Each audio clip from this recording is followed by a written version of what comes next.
At Little Caesars Arena, Alicia Keys is fascinating as a fresh production shakes things up. Alicia Keys has chosen to try something new for her upcoming tour, an arena concert arranged in the round, complete with the eye-catching bells and whistles of a 360 spectacle. The New York singer-pianist drew from her vast vault of R&B pop work to construct a nearly 2-hour presentation Monday at Little Caesars Arena that was exquisite and empowering, intimate and anthemic. She began her most recent Detroit tour with the same massive song that concluded her first headlining show here in 2002, when she performed at the Intimate State Theater on a computerized piano. Fallen and its sweeping vocals got things started as Keys wove her way through the set. There she finished the song alone, standing as she played the gleaming Yamaha grand piano that would serve as her home base for much of the night. It was an upfront reminder of how this all started, when Fallen introduced Keys to the world as an agile-voiced young songwriter mature beyond her years, her ear for soul tradition coupled with a flair for freshness. That Grammy-winning arrival ignited a run that made her one of the biggest artists of the decade. Keys, who was dressed in a black jumpsuit, a sparkly duster, and bedazzled hair clips on Monday, was soon joined by a 4-piece band in Norelle Simpson, an ostensible backing singer who took on her own prominent role throughout the night.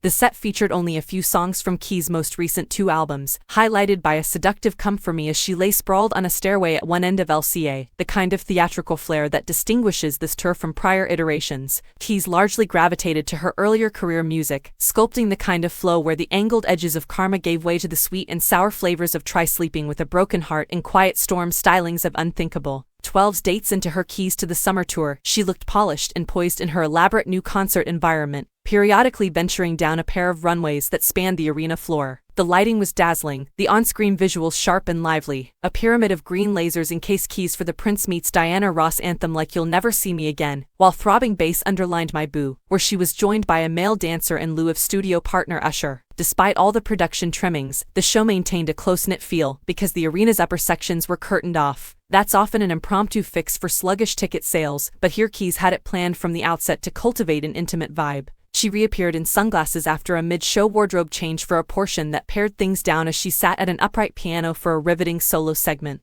Her gospelized Prince version from 2001, How Come You Don't Call Me Anymore, was converted into a nightclub hit with a jaunty piano lick. A Woman's Worth and Superwoman featured powerful voices, while a rare performance of 2007's Lesson Learned, Deep and Charming, was one of the evening's highlights. When Keys rejoined her band for the home stretch, she was immediately dealing out the heavy hitters. The songs Girl on Fire and Empire State of Mind delivered a powerful 1-2 punch. Sweet Dreams, played in part over the original Eurythmics track No One, unleashed a flood of loving love energy before Keys closed the show with If I Ain't Got You, evoking a mass crowd sing-along for the heartbreaking 2003 song inspired by the murder of teenage Detroit sensation Aaliyah. Keys is only 43 years old. New hits could be on the way, but if she is now in the nostalgic era of her career, she has surely found a big new way to flaunt it.